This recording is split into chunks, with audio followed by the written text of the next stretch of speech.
Hello mga ka-viral! Welcome to Viral Post TV na kung saan tatalakayin natin ang mga nag-trending sa social media universe. Kung bago ka sa aming channel, huwag kalimutan mag-subscribe at hit notification bell para lagi kang updated sa mga bago naming videos.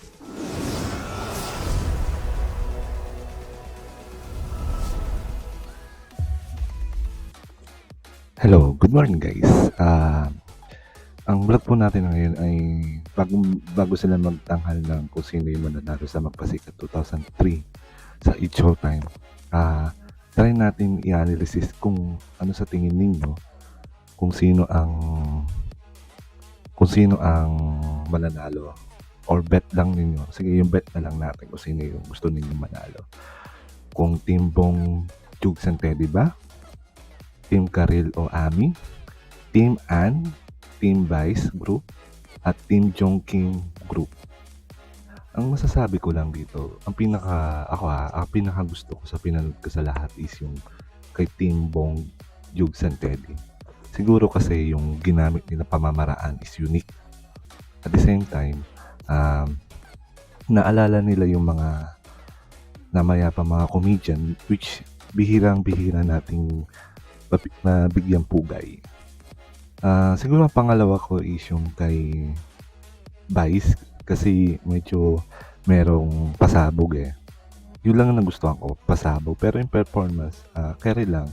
Medyo madrama lang ng konti kasi inaalala about is family. Yun, about family yung parang pinaka-tema nila. The rest is okay naman, carry naman. Yung kay Ann, kay Kim, at sa kay Ann, kay Kim, yun. At yung kay Ami, maganda. Naglalaban sila ni Vice at saka ni Team Vice at saka Team Karil at Ami kasi yung kay Ami, medyo ang ganda rin nung performance nila. At the same time, yung pasabog nila is yung parang reunion ng Encantadia. Tapos, ang nakakabilib pa dito is kumuha pa sila ng ibang artista na pwede nila makasama. Halimbawa, nung Monday, si Miss Nova Villa. Nung Tuesday, yung Encantadia Original, David Locanco ng Channel 7, Baguio, Bini, saka si Taylor Shi, vlogger to eh. Nung Wednesday, si Jasmine Curtin Smith, taga GMA din, TNT Horados, sila Jed, Ding Dong at saka si Noy Noy. At nung Tuesday, syempre, ang di natin inaasahan na pasabog is yung kay Billy and Colleen. Yun, kaya medyo bet ko yung nangyari sa kay Team Vice. Yung Showtime House Original na iniisip ko nga sana nandun si Kuya Ken. Nung Friday, si Luling Ning, BJ Palangka at Miss Janice de Belen.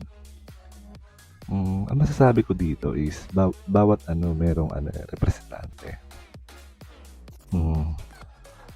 Halimbawa, yan. Sa mga naging hurado pala nung itong Magpasikat 2023 hurados is sila Direk Olivia Lamasan, Apple Diak, Tirso Cruz III, Jeff Pangan, Barbie Portesa ng Channel 7.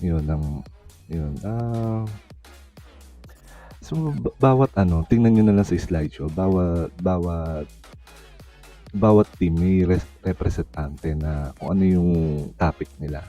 Yun nga, kay Jong nga kay Team Bong nga yan. Kay Team Karil yan. Kay Team Ann yan yung topic nila. Kay Team Vice yan. Kay Team Jong yan. So, iba-iba siya ng kwento at which lagi naman. Pero ngayon kasi medyo sumasabay sila sa kung ano yung topic ngayon. Halimbawa yung kay Kim about sa cyberbullying sa cellphone. Kay Vice yung love the family and friends. Kay Team Karil hindi ko masyado kung ano yung topic nila. Si Ann naman, yun din, hindi ko rin masyado feel kung ano yung topic nila. Yung kay Jong, kay Team Bong, yun nga yung respect ayun nga, pag tribute sa which medyo mahirap yun. Pero knowing Jukes and Teddy mag-isip is out of the box. At hindi naman what they call this, hindi naman imposible na maiisip nila knowing na si Jukes may kanta siya about sa mga noontime show. So, siguro naisip na rin nila yung mga tribute niya dati pa. Iniisip na nila yan. Kasi kung titignan niyo yung past album ng Ichiwer, meron silang kanta doon about noontime show na yung evolution ng noontime show saka yung mga nonsense, yung mga pangit sa noontime show. So, yung between Jukes and Teddy, alam mo out of the box sila mag-isip. Yung kay Team Vice naman, syempre alam mo naman yun, emotional yun pag mga ganun, di ba? So, yun na yun. Anyway, yun lang ang bet ko, si Bong, second, kung hindi si Karil, si Vice.